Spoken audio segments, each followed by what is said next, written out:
Well, good morning, good afternoon, good evening, wherever you are watching this, if you're watching this.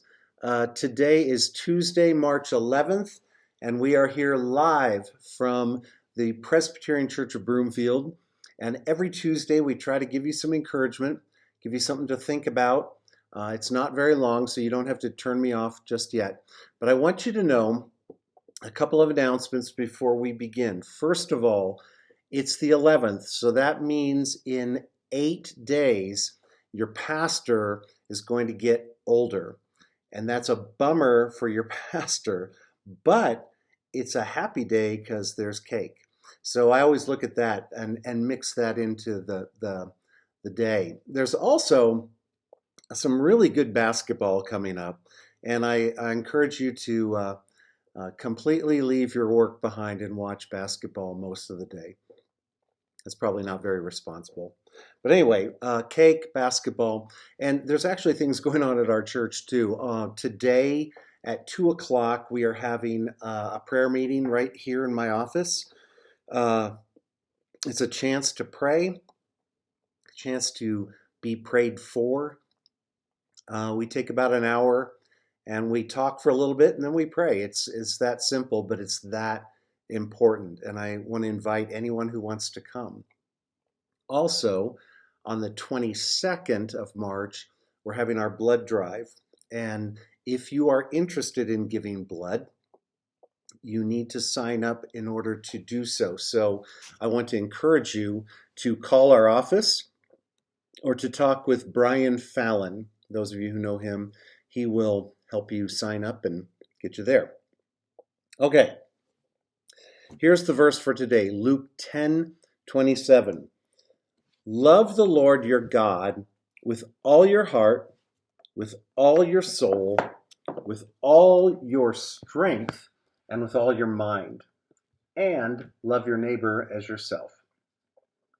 When I first heard this, it was presented to me, this is a command.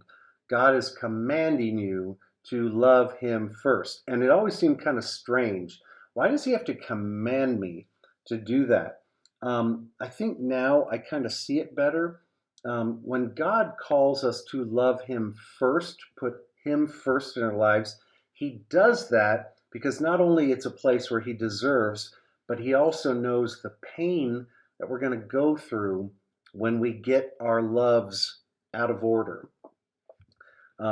To give that part of your soul that belongs to God to something else, it's going to break your heart because those things cannot possibly come through for you in the ways that God will.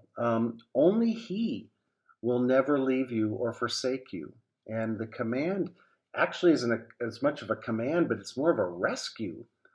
Do this and you're going to be okay. And maybe you've begun to discover that. I don't know. But keeping God as our first love, it's going to strengthen us. We're not going to be destroyed when somebody else criticizes us. We're going to be able to weather the storms of criticism and loneliness and rejection. And the other loves will fall into place as long as we keep that one first. And so to be anchored in true love, we need to come to the Lord and pray and ask God, say, thank you for loving me. Thank you for choosing me before you even made the world. And I turn my heart fully to you. I ask that you'll take the place in my life that you deserve. That's the most important. And that you'll help me to be anchored in that. It's tempting to go with other things. And there's a lot of other things that promise lots of things. But our true love needs to be God first, and then all those other things are going to fall into place. I hope you have a great day. I'll talk to you soon, and see you maybe on Sunday.